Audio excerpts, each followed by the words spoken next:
നിയമസഭാ തെരഞ്ഞെടുപ്പ് ഒരുക്കങ്ങൾ ചർച്ച ചെയ്യാൻ കോഴിക്കോട് അല്പസമയത്തിനകം ലീഗിന്റെ സംസ്ഥാന പ്രവർത്തക സമിതി യോഗം ചേരും. തെക്കൻ ജില്ലകളിൽ കൂടുതൽ സീറ്റ്, മുന്നണി വിപുലീകരണം തുടങ്ങിയവ ഒക്കെ തന്നെ യോഗത്തിൽ ചർച്ചയാകും. സ്ഥാനാർത്ഥികളെ സംബന്ധിച്ചും ധാരണയുണ്ടാകും. സമീർ സി മുഹമ്മദ് കോഴിക്കോട് നിന്ന് ചേരുന്നു. സമീർ, കൂടുതൽ വിവരങ്ങൾ.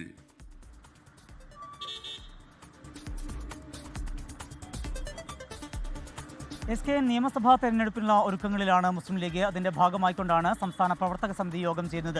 പ്രധാനപ്പെട്ട നേതാക്കളെല്ലാം തന്നെ ഇന്നത്തെ യോഗത്തിൽ പങ്കെടുക്കുന്നുണ്ട്. അതിലേക്ക് ഇപ്പോൾ അബ്ദുസമദ് സമദാനി MP, അതുപോലെ തന്നെ മുസ്ലിം ലീഗിന്റെ സംസ്ഥാന ജനറൽ സെക്രട്ടറി PM A സലാം തുടങ്ങിയിട്ടുള്ള നേതാക്കൾ എത്തിയിട്ടുണ്ട്. PK കുഞ്ഞാലിക്കുട്ടി ഉൾപ്പെടെയുള്ള, അതുപോലെ സാദിഖ് അലി തങ്ങൾ ഉൾപ്പെടെയുള്ള പ്രധാനപ്പെട്ട നേതാക്കൾ അല്പസമയത്തിനകം തന്നെ എത്തുകയും ചെയ്യും. 10:00 യോഗം ആരംഭിക്കുക. പ്രധാനമായും ഈ തെരഞ്ഞെടുപ്പിൽ എത്രമാത്രം വിജയം കൈവരിക്കാൻ കഴിയും, എത്ര സീറ്റുകൾ നേടാൻ കഴിയും തുടങ്ങിയിട്ടുള്ള കാര്യങ്ങൾ തന്നെയായിരിക്കും ചർച്ചയാവുക. അതിൽ ഏറ്റവും പ്രധാനപ്പെട്ട കാര്യം വിജയ സാധ്യത അനുസരിച്ച് സ്ഥാനാർത്ഥികളെ നിർണ്ണയിക്കുക തുടങ്ങിയിട്ടുള്ള കാര്യങ്ങളിലേക്ക് നീങ്ങും. അതോടൊപ്പം തന്നെയാണ് മുന്നണി വിപുലീകരണം ഉൾപ്പെടെയുള്ള കാര്യങ്ങളും മുസ്ലിം ലീഗ് ചർച്ച ചെയ്യുന്നുണ്ട്. അതിൽ കേരള കോൺഗ്രസ് എമ്മിനെ UDF-ലേക്ക് കൊണ്ടുവരിക എന്നുള്ളതാണ് ഏറ്റവും പ്രധാനപ്പെട്ട കാര്യം. അത്തരം കാര്യങ്ങളും ഇന്നത്തെ യോഗത്തിൽ ചർച്ചയാവും. ഇതോടൊപ്പമാണ് മുസ്ലിം ലീഗിൽ 3 ടേം മത്സരിച്ച ആളുകൾക്ക് അതുമായി ബന്ധപ്പെട്ട് പിന്നീട് മത്സരിക്കാനാവില്ല എന്നുള്ള ഒരു നിലപാട് സ്വീകരിച്ചിരുന്നു. പക്ഷേ അത് നിയമസഭാ തെരഞ്ഞെടുപ്പിൽ അതിൽ പ്രധാനപ്പെട്ട നേതാക്കൾക്ക് ഇളവ് നൽകാൻ തീരുമാനിച്ചിട്ടുണ്ട്.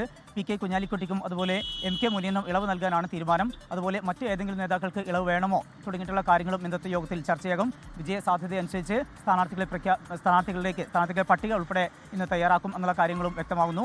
ഒപ്പം തന്നെ ഇതുമായി ബന്ധപ്പെട്ട് വിവിധ മേഖലകളിലുള്ള പ്രധാനപ്പെട്ട നേതാക്കളെ, മുസ്ലിം ലീഗിന്റെ പ്രധാനപ്പെട്ട നേതാക്കളെ ഇന്നത്തെ യോഗത്തിലേക്ക് ക്ഷണിച്ചിട്ടുണ്ട്. അങ്ങനെ ക്ഷണിതാക്കളായി എത്തിയവർക്കും അവരുടെ കൂടെ അഭിപ്രായം കേട്ട ശേഷമായിരിക്കും ഇത്തരത്തിലുള്ള കാര്യങ്ങളിൽ ഒരു അന്തിമ തീരുമാനമുണ്ടാവുക. ഏതായാലും വലിയ ഒരുക്കങ്ങളുമായിട്ട് തന്നെയാണ് മുസ്ലിം ലീഗ് മുന്നോട്ട് പോകുന്നത്. അതിന്റെ ഭാഗമായാണ് ഇന്ന് കോഴിക്കോട് സംസ്ഥാന പ്രവർത്തക സമിതി യോഗം ചേരുന്നത്. ലോകത്തെവിടെയായാലും ഏത് സമയത്തും 24 വാർത്തകളും ഓഗ്മെന്റഡ് റിയാലിറ്റി പാക്കേജുകളും എക്സ്പ്ലെയിനറുകളും വിശദമായി കാണാൻ ഞങ്ങളുടെ YouTube ചാനൽ നിങ്ങൾക്ക് സബ്സ്ക്രൈബ് ചെയ്യാം.